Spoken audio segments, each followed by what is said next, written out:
Reiteramos la bienvenida al presidente de los Estados Unidos mexicanos.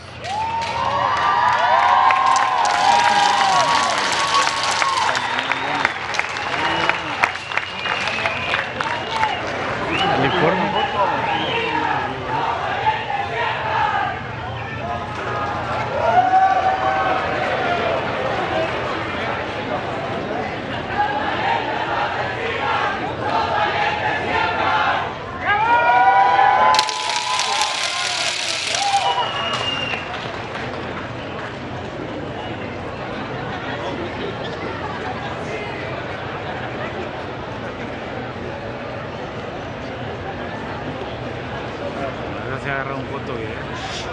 Ahorita lo veremos. ¿Qué pasó, Serge?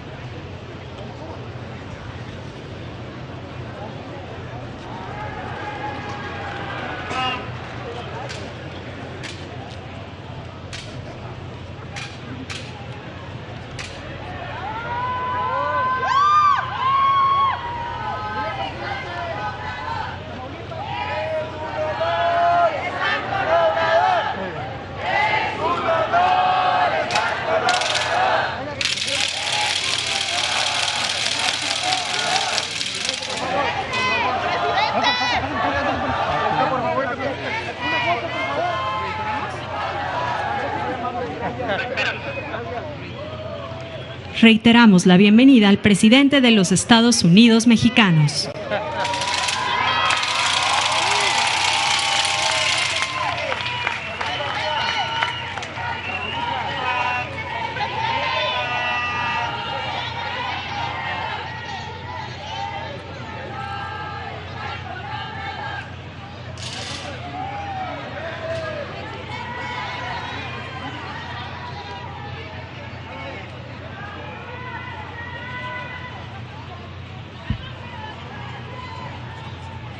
¿Qué pasó, Serge?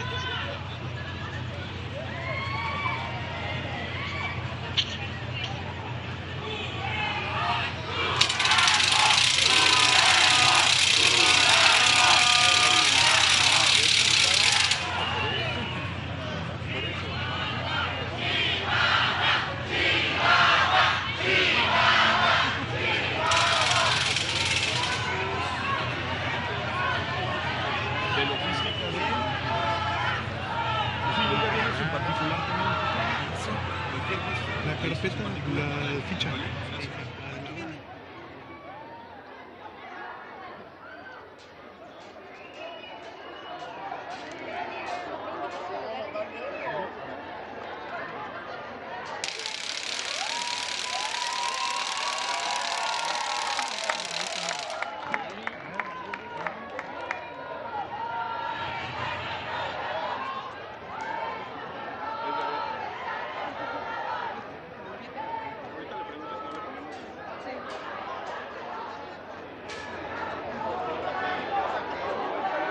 Reiteramos la bienvenida al presidente de los Estados Unidos mexicanos.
Damos la bienvenida al presidente de los Estados Unidos Mexicanos, licenciado Andrés Manuel López Obrador, y autoridades que lo acompañan.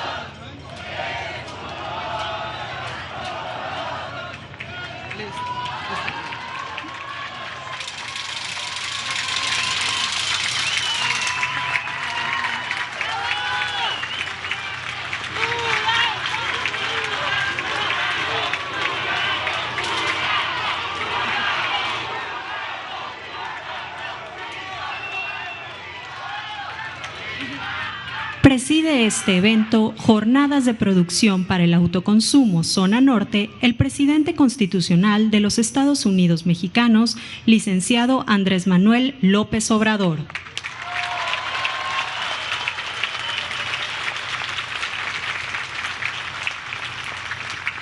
Lo acompañan el gobernador constitucional del Estado de Nuevo León, Samuel García Sepúlveda.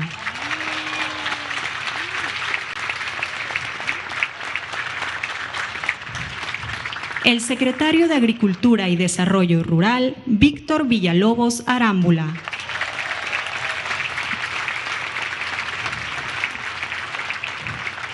La secretaria de Bienestar, Ariadna Montiel Reyes.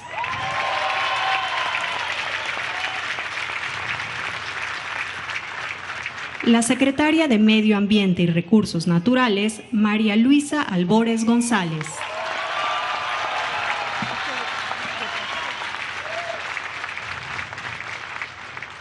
El subsecretario de Autosuficiencia Alimentaria de la Secretaría de Agricultura y Desarrollo Rural, Víctor Suárez Carrera.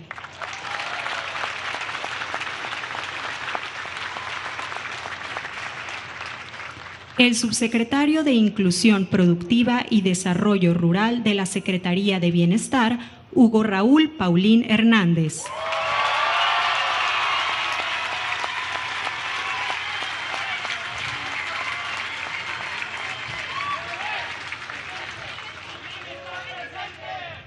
El coordinador general de Programas para el Bienestar, Carlos Torres Rosas.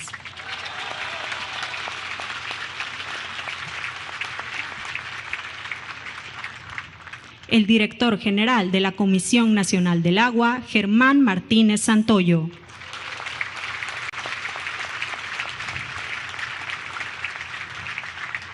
El empresario Alfonso Romo Garza.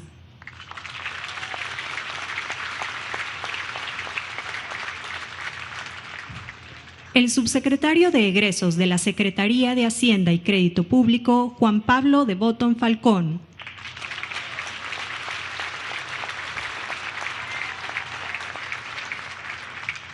El director general de Seguridad Alimentaria Mexicana, Leonel Efraín Cota Montaño.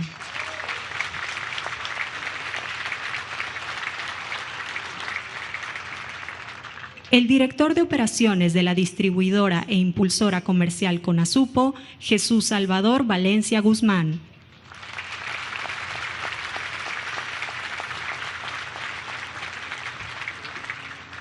El director de Operaciones de Leche Industrializada Conasupo, Antonio Talamantes Geraldo.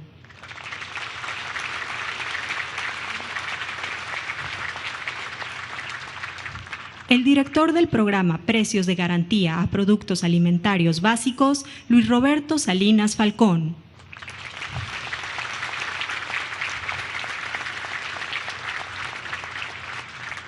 El procurador agrario de la Secretaría de Desarrollo Agrario Territorial y Urbano, Luis Rafael Hernández Palacios Mirón.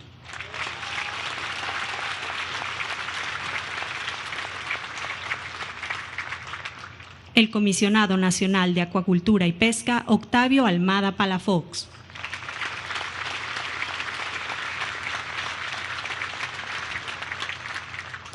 Asimismo, damos la bienvenida a quienes laboran en la construcción de la refinería Olmeca, así como a los representantes de los medios de comunicación y a quienes nos siguen a través de las redes sociales. Todas y todos ustedes sean bienvenidos.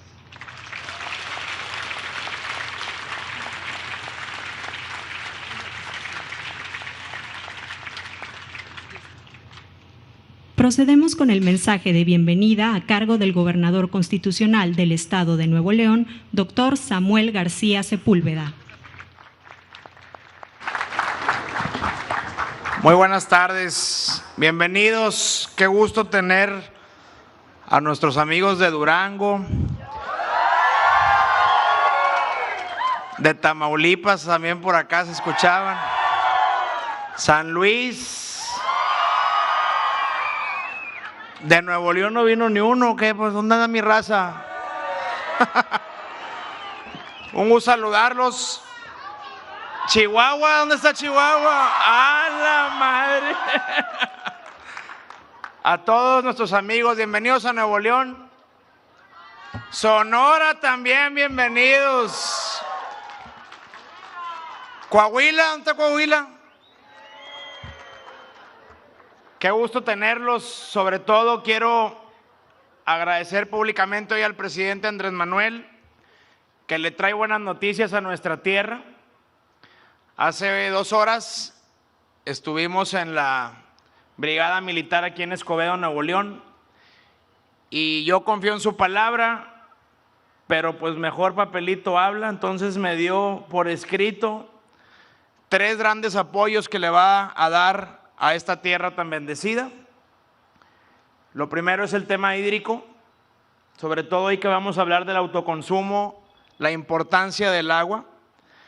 El presidente nos está apoyando con 2,000 millones de pesos para terminar una presa que, si Dios quiere, el año que entra va a estar dándole agua a la ciudad de Monterrey. Muchas gracias, presidente, por su apoyo.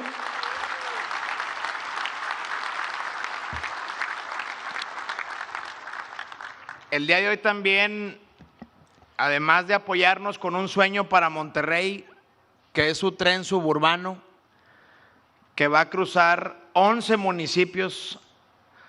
Aquí en Monterrey, la zona metropolitana, el 91% de la población está juntita en la ciudad y ocupamos mucha movilidad. Entonces, el hecho de que este tren se haga realidad y que además venga acompañado de un cheque de 3,000 millones de pesos, se agradece bastante. Así que doble aplauso para nuestro presidente.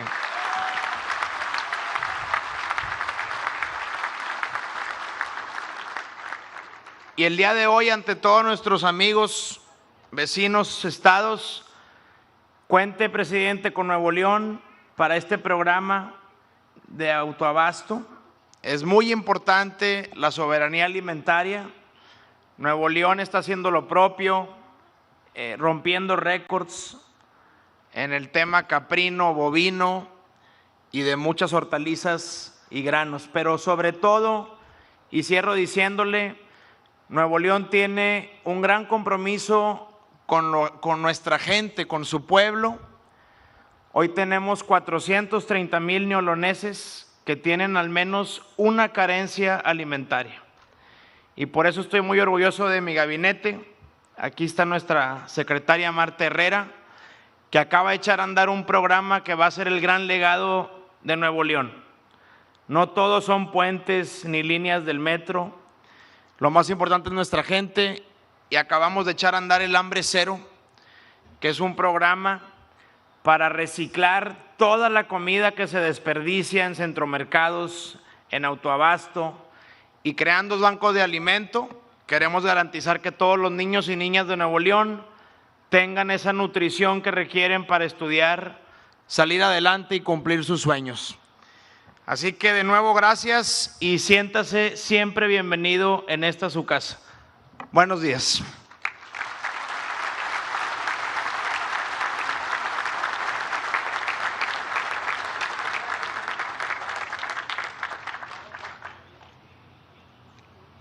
Solicitamos la palabra al secretario de Agricultura y Desarrollo Rural, doctor Víctor Villalobos Arámbula.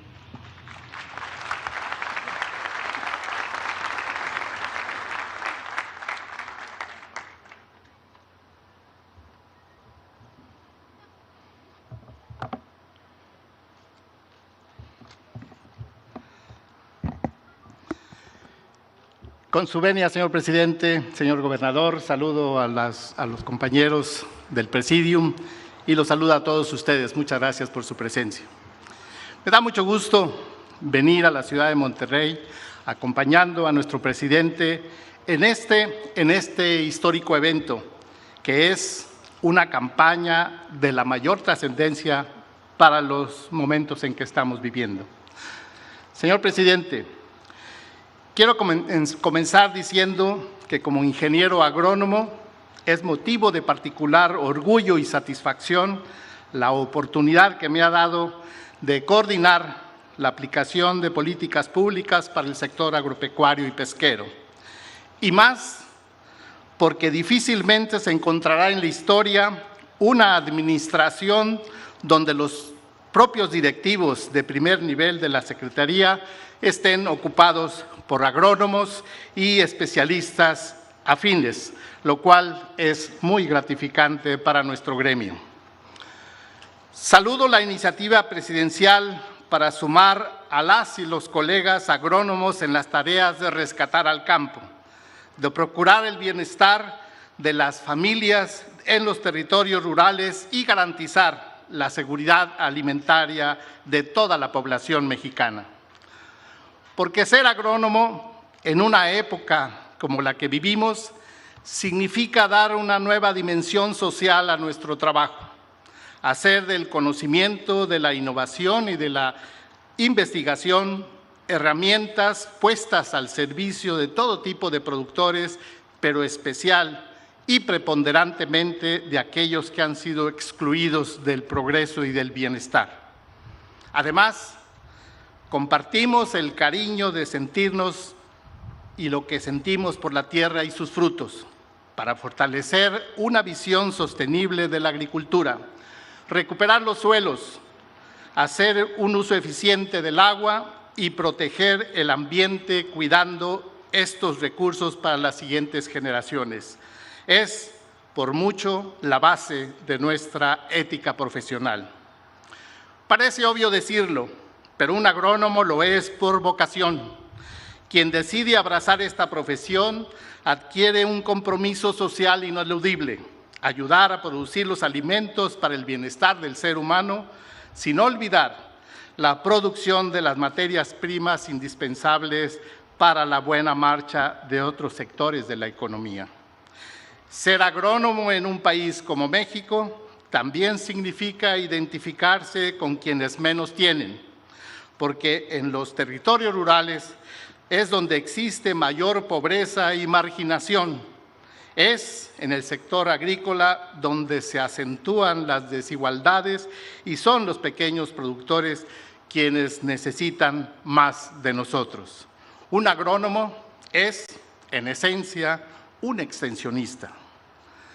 Debemos recuperar el espíritu del extensionismo, ese espíritu que resulta tan familiar para los agrónomos de mi generación y que lamentablemente se fue perdiendo con resultados de las malas políticas, esas que en las últimas décadas propiciaron el abandono del campo, la dependencia, la pobreza y la exclusión de millones de familias. Somos alrededor de 14,000 mujeres y hombres formados en diferentes áreas profesionales vinculadas al desarrollo de la agricultura y el desarrollo rural. La mayoría en escuelas y universidades públicas, quienes por lo mismo debemos procurar retribuir a nuestro país lo que nuestras instituciones han hecho con nosotros. Como todos lo sabemos, el mundo atraviesa por una crisis que amenaza la seguridad alimentaria global. De hecho, ya son muchas las personas que en varios países se han agregado a la trágica estadística del hambre.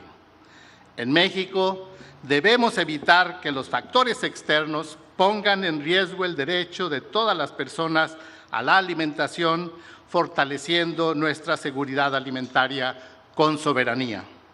En este sentido, resulta más que oportuna la convocatoria que está haciendo nuestro presidente para que los agrónomos emprendamos una labor de extensionismo a lo largo y a lo ancho de nuestro país. Como usted lo ha dicho, señor presidente, debemos llevar el conocimiento y la enseñanza de buenas prácticas agrícolas a los pequeños productores, a nuestros campesinos, a nuestros ejidatarios, de manera que fortalezcamos la producción para el autoconsumo, para que así podamos evitar que la inflación internacional limite el acceso a los alimentos sanos y de calidad. Empeño mi compromiso personal y el trabajo de la SADER, y lo hago a nombre de todos los profesionistas del campo aquí reunidos para apoyar esta iniciativa, la cual se suma a los diferentes programas de apoyo de nuestro gobierno y que ha brindado este apoyo a nuestros productores de alimentos básicos. Concluyo recordando aquella obra de teatro El extensionista, por cierto, escrita por el chapinguero Felipe Santander, donde un ingeniero agrónomo enseña y organiza a los campesinos para combatir las injusticias en nuestros territorios rurales.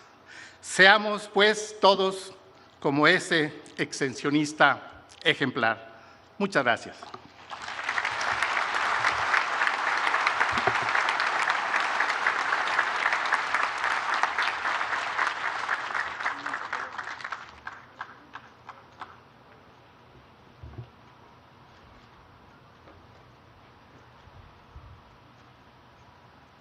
Estimado público, escuchemos el mensaje que nos dirige el presidente constitucional de los Estados Unidos mexicanos, licenciado Andrés Manuel López Obrador.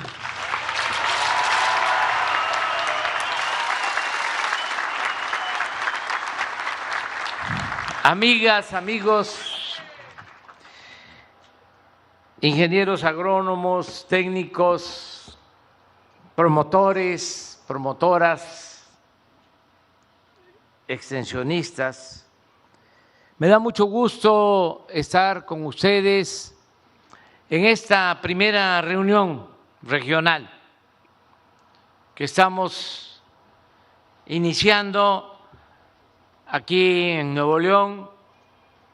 Hoy mismo vamos a estar en otra reunión parecida en Guadalajara, Jalisco. Mañana, por la mañana, vamos a tener otra reunión en Veracruz con los estados del sureste, y en la tarde de mañana otra reunión en Puebla con compañeras, compañeros como ustedes. Y terminamos el domingo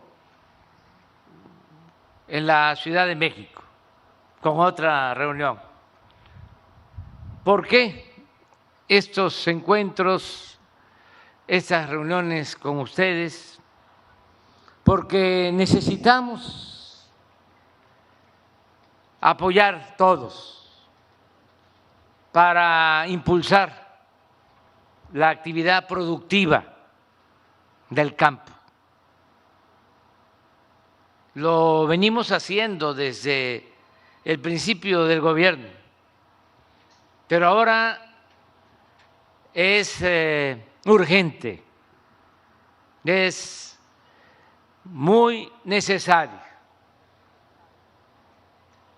porque se está presentando un fenómeno de inflación, de carestía.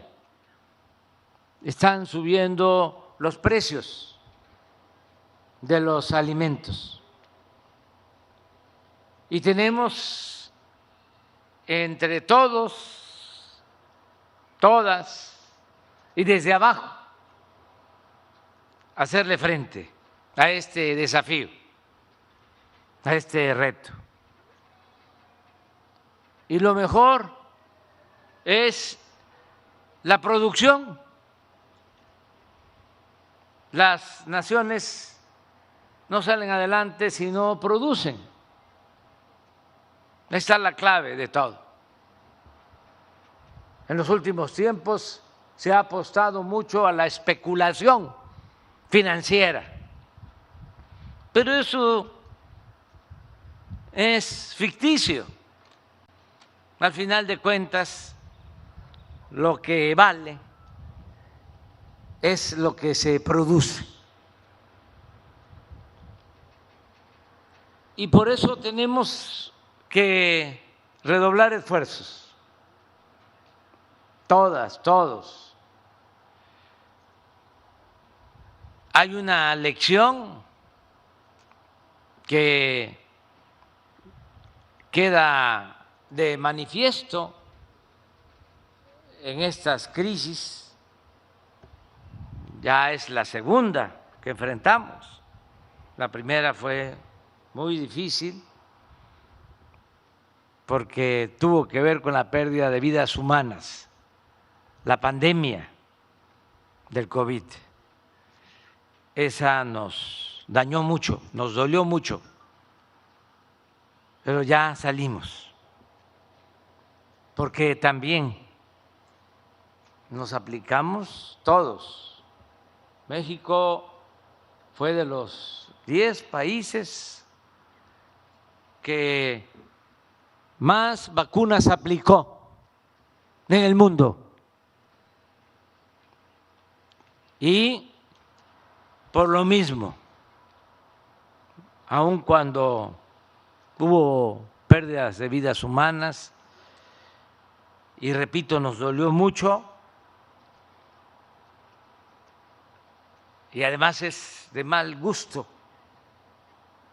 compararnos en estos casos, pero para que se tenga presente, nosotros tuvimos menos fallecidos que en otros países. Ayer, y lo lamentamos mucho y les mandamos un abrazo, porque son nuestros amigos, nuestros hermanos. Ayer en Estados Unidos se llegó a la cifra de 1 millón de fallecidos por la pandemia,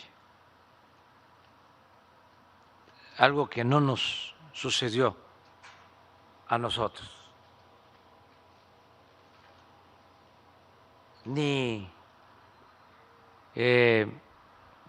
pasó con relación a Brasil o con relación a otros pueblos hermanos. ¿Cómo le hicimos? Pues acudimos al pueblo, nos ayudó la gente, porque, como decía el presidente Juárez, con el pueblo todo, sin el pueblo nada. La gente se cuidó. Nosotros tenemos la virtud de contar con una institución tan fundamental como la familia. La familia en México es la institución de seguridad social más importante.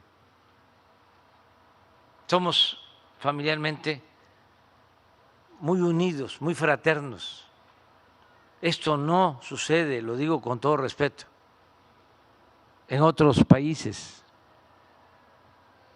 donde apenas los jóvenes van llegando a la adolescencia y ya les están diciendo ahuequen el ala. Y aquí no es así, hasta abusan, no quieren irse de la casa, pero es parte de lo que somos. Lo mismo en el cuidado de nuestros adultos mayores. México es de los países donde hay menos asilos, porque ahí están nuestros padres, nuestros abuelos con nosotros. Todo eso nos ayudó mucho. Y desde luego la solidaridad de los médicos, de las enfermeras, de los trabajadores del sector salud. Y ya salimos. Además, no aplicamos la misma receta de siempre, de que se presentaba una crisis y lo primero era endeudar al país, solicitar créditos. Lo peor es que ese dinero se pedía para rescatar a los de arriba. No le llegaba nada a los de abajo. Ahora dijimos, no va a haber solicitud de deuda adicional. Vamos a seguir combatiendo la corrupción, que paguen impuestos los de arriba que no pagaban porque tenían trato privilegiado. Imagínense una gran corporación, un gran banco. ¿Ya se lo imaginaron? Bueno, pues ese banco, esa gran corporación, no pagaba impuestos. Y cuando pagaba, se le devolvía. Eso se terminó. Y ahora todos pagamos impuestos. Todos.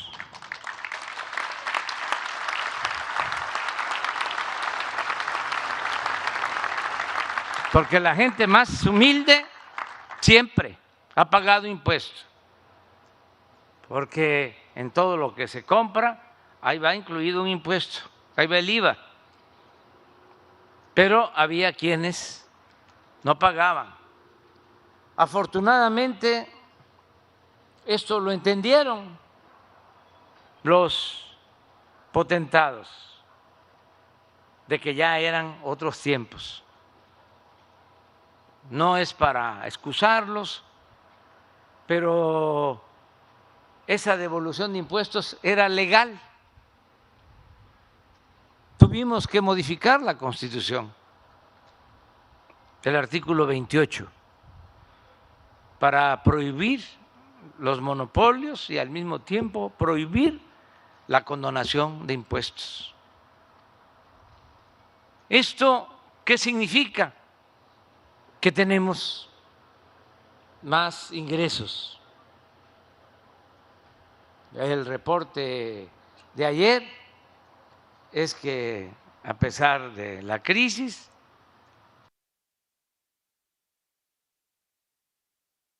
tenemos una recaudación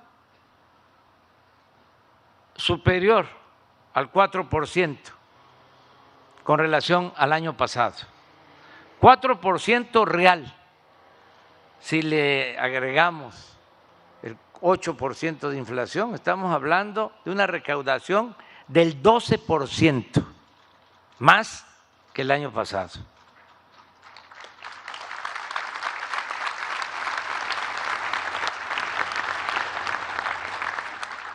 Y lo otro que nos ha ayudado mucho es no permitir la corrupción, que como siempre lo he sostenido, la corrupción hay que combatirla no solo por razones de índole moral, sino porque es mucho lo que se iba por el caño de la corrupción. Se robaban mucho, muchísimo.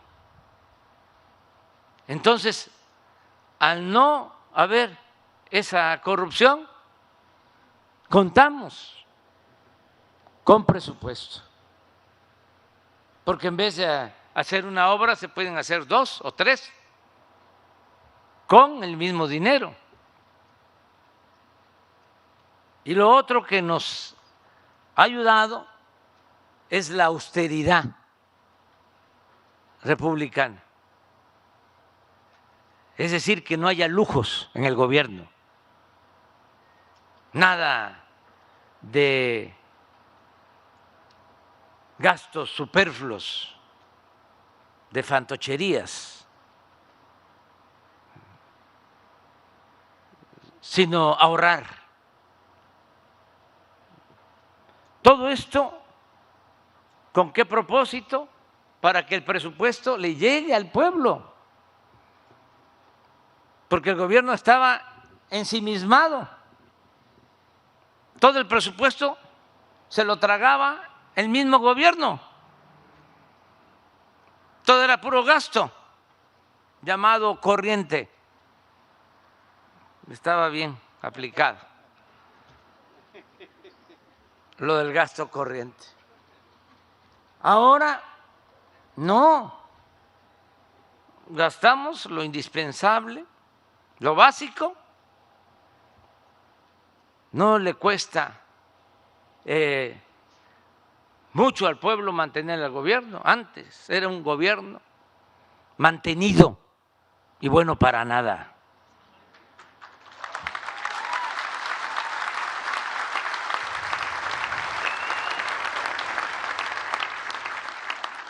Por eso vamos saliendo.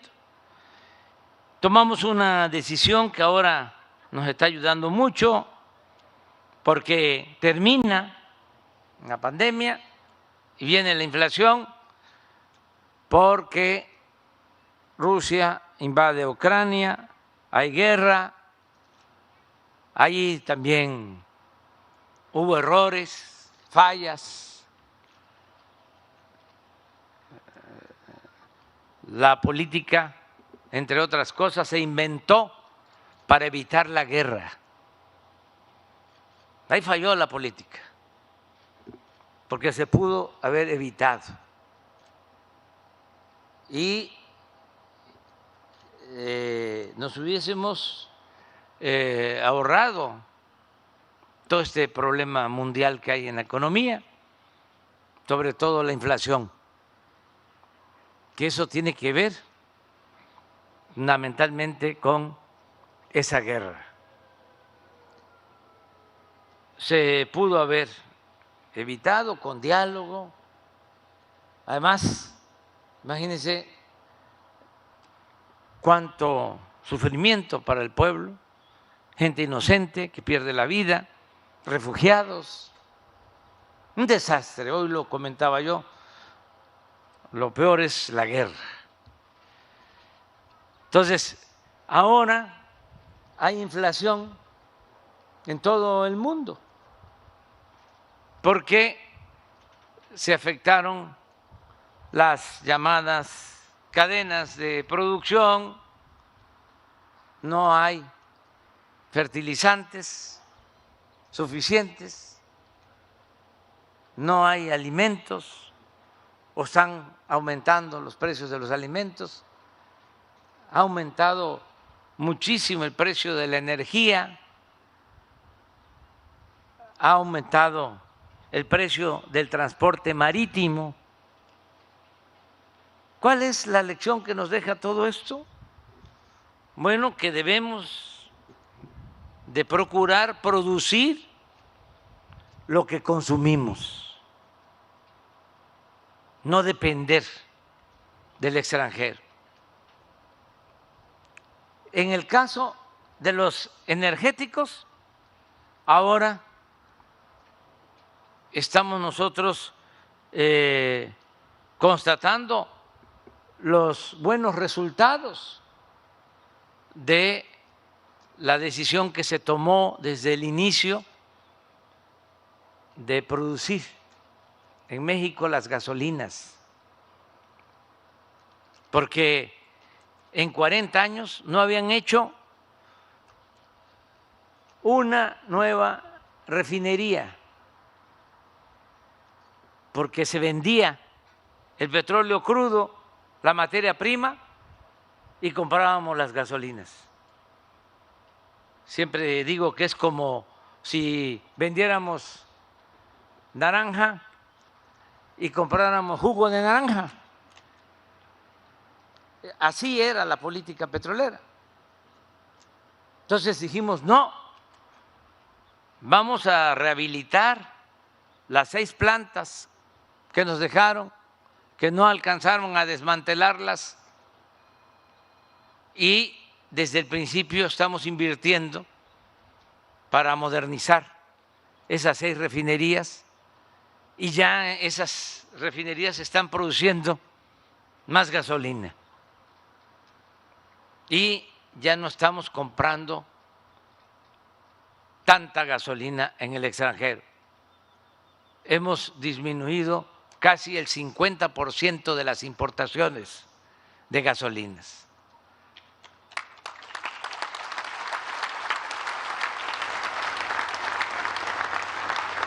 Pero además ya estamos por inaugurar una nueva refinería en Dos Bocas, Paraíso, para 300,000 barriles, que nos va a permitir producir como 150,000 barriles de gasolina, 340,000 barriles de crudo que se convierten en 150,000 barriles de gasolina y diésel y otros derivados del petróleo. Y también compramos una refinería. Les cuento en breve la historia. Cuando Salinas, en vez de hacer la refinería en México, se asoció con la empresa Shell, que es una petrolera extranjera, y se hizo la refinería, pero en Texas. Y a Shell le quedó el 51% de las acciones y a Pemex el 49%. Y como Shell tenía el 51%, pues ellos decidían, ellos administraban, casi nunca tenía Pemex ganancia. Llegamos y se vino la crisis de la pandemia y ellos calcularon que ya no iba a ser negocio y pusieron en venta varias refinerías, no esta, porque nosotros ya teníamos el análisis de que esta era una buena refinería y les dijimos, en vez de estas 3 que estás vendiendo, te compramos la de Deer Park, la de Texas, donde estamos de socios. Te compramos tu 51% y ya le queda a México la propiedad. Y aceptaron, y ya tenemos esa nueva refinería en Texas. Y ya estamos trayendo gasolinas. Se portaron muy bien, por cierto, los de Shell, fueron muy respetuosos en esa compra-venta. Y ahora estamos también rehabilitando una planta que se llama coquizadora, que es para sacarle más jugo al combustóleo. Es gasolina, combustóleo. Y el combustóleo se vende más barato y además contamina más. Entonces, con esta planta coquizadora se exprime el combustóleo y se saca gasolina, que vale más, pero también se evita la contaminación. Esa planta la estamos haciendo de nuevo o se reinició en Tula, Hidalgo. Y todo esto pues significa empleos también. El día de hoy están trabajando en la refinería de Dos Bocas 36,000 obreros. Imagínense el beneficio que queda en nuestro país. Bueno, por eso, ahora con la inflación, en el mes pasado de abril, México trae una inflación de 7.7%, según cifras oficiales, y Estados Unidos 8.3%. Pero ¿qué sucede? ¿Cómo se compone esta inflación?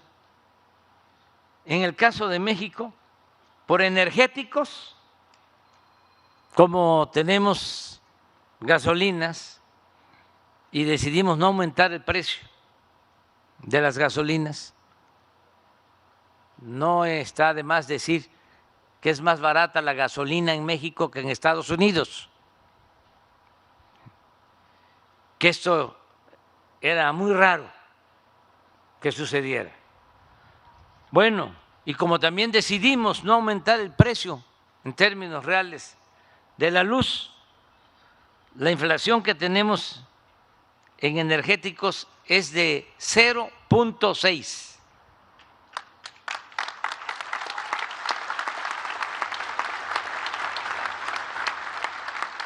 De los 7.7, 0.6. Ahí hay control. Ahí no tenemos problema porque sigue la política. Al contrario, vamos a inaugurar en julio la nueva refinería y van a seguir modernizándose las anteriores y ahí hay control. Y vamos a cumplir de que no aumente el precio de las gasolinas, porque ahora con la crisis también ha aumentado el precio del petróleo crudo. Ha llegado a estar a más de $100 el barril. Entonces, esa utilidad que tenemos, porque todavía hay una cantidad que exportamos de crudo, lo que estamos obteniendo de ganancia es lo que estamos utilizando para pagarle impuestos a Hacienda. Y así es, ¿verdad, Juan Pablo? Sí, y no aumentar el precio de las gasolinas. Entonces, ahí no hay problema, eso lo tenemos resuelto. En Estados Unidos, de los 8.3 de inflación, ellos tienen 2.1 en inflación de energéticos. Nosotros 0.6 y ellos 2.1. Ellos tienen aquí un problema. Incluso ya están hablando de un decreto que van a poner a consideración del Congreso para controlar los precios de los combustibles. ¿En dónde nos ganan? ¿Y por qué estamos aquí?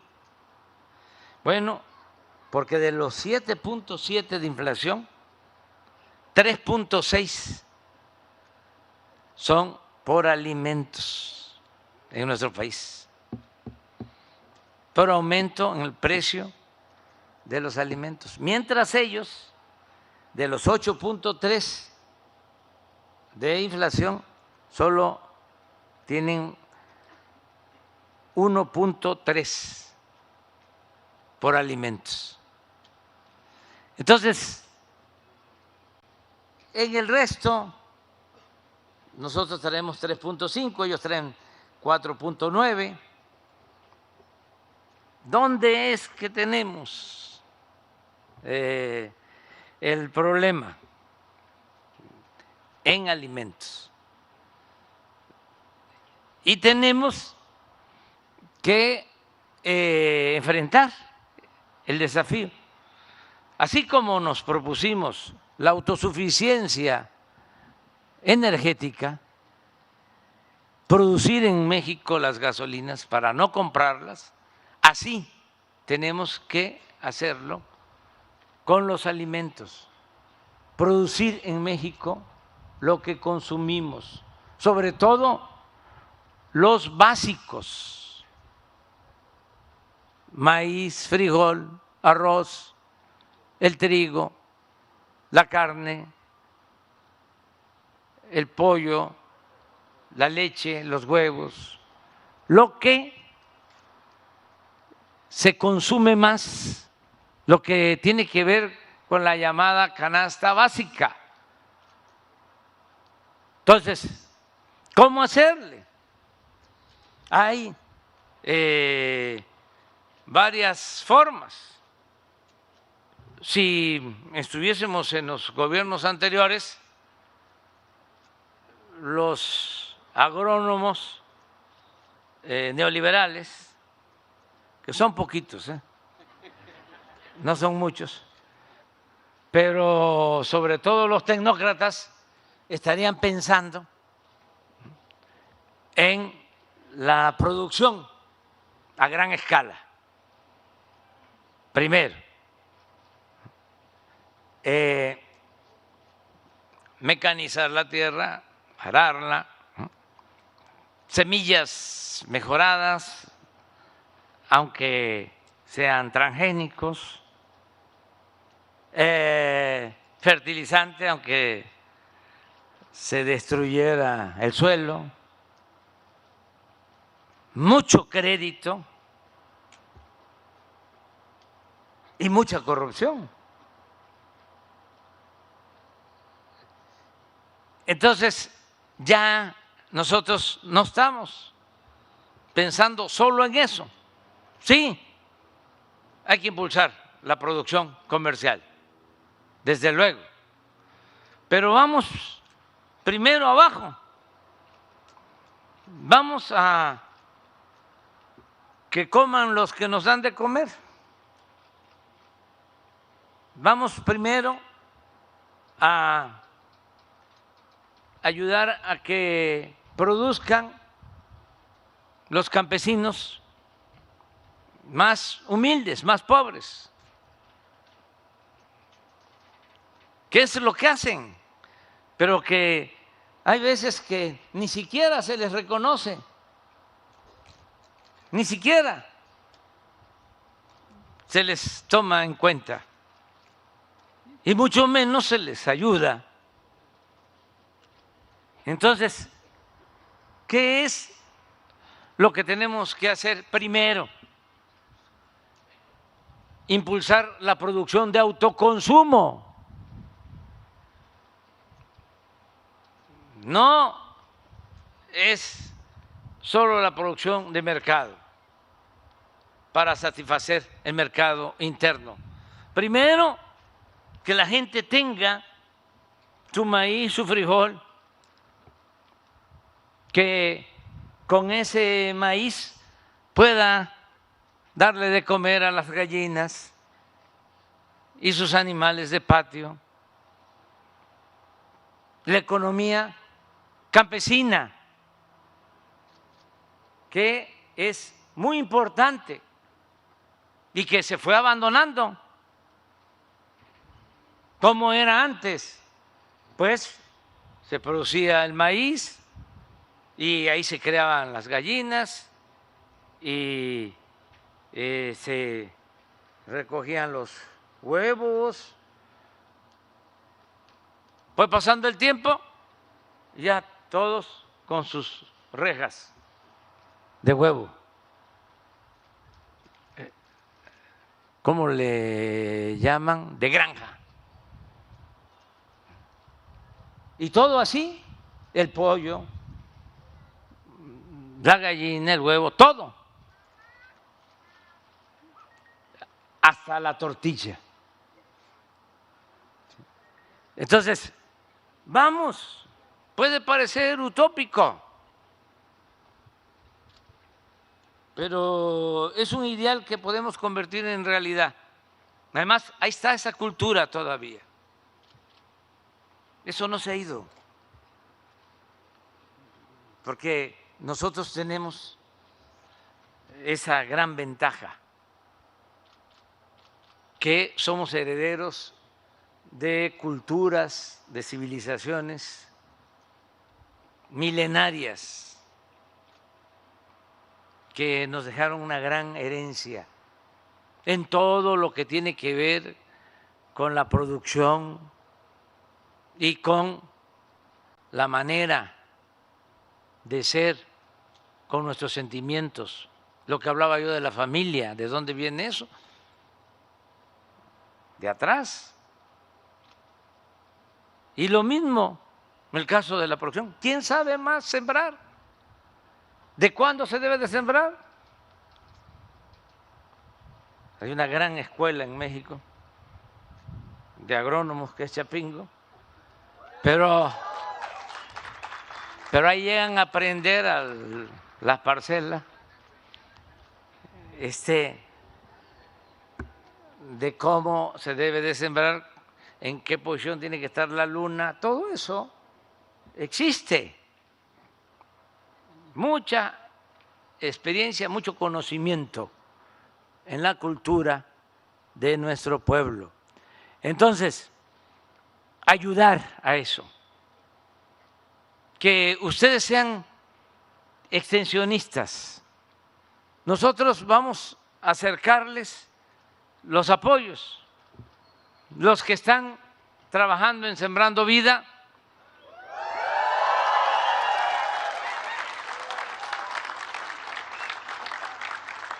Sí, están sembrando árboles maderables, bueno, ahora ahí en medio, intercalado, maíz, si se puede. El maíz es una planta bendita que se da en todos lados. Se da en lo alto, se da abajo, se da con frío, se da con calor. Es una planta, repito, bendita. Y sin maíz no hay país.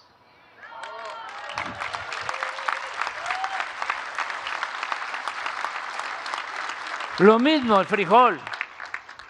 Entonces, todos a sembrar. Y vamos viendo cómo ayudamos. Nos unimos todos abajo, ustedes, Sembrando Vida, con los promotores agrícolas que trabajan en la Secretaría de Agricultura, agrónomos, extensionistas, que nos ayuden también los servidores de la nación y todos los que estamos trabajando abajo. Nos unimos y es una campaña. Yo decía jornada, pero no, porque la jornada puede ser para un día, un mes, 2 meses. No, esta es campaña permanente, campaña para producir lo que consumimos, una campaña de producción para el autoconsumo y vamos ayudando. Yo les pregunto a ustedes, ¿vamos a trabajar en esto?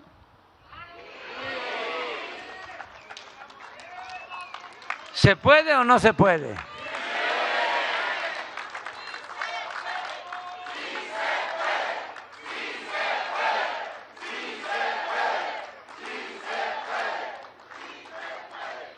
Poco a poco vamos a ir organizándonos, pero ya no perdamos mucho tiempo, porque ya cuando se encontró por primera vez Hidalgo y Morelos, cuando el movimiento de independencia, aunque hay una polémica sobre el lugar, pero todos dicen que en Charo, Michoacán, que se encontraron, ¿saben cuánto tiempo hablaron?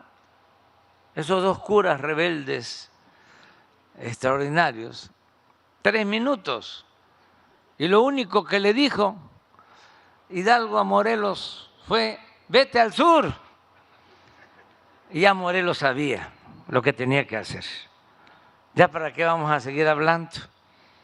Vamos, manos a la obra y tienen que haber resultados. Vamos a lograr la autosuficiencia en alimentos. Muchísimas gracias de todo corazón.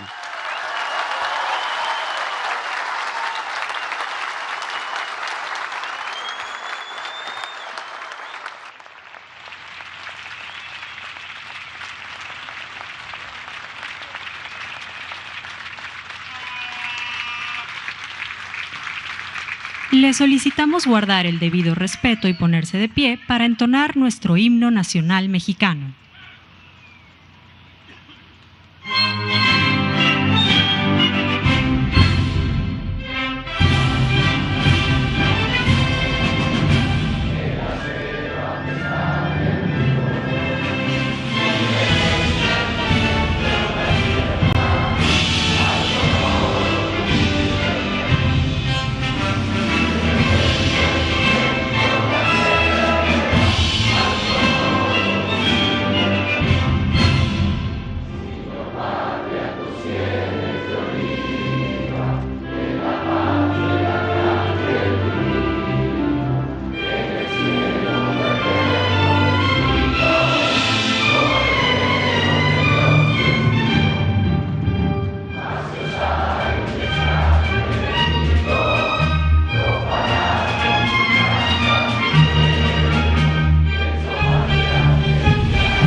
De esta manera concluye este evento. Se despide de ustedes el presidente de los Estados Unidos mexicanos, licenciado Andrés Manuel López Obrador.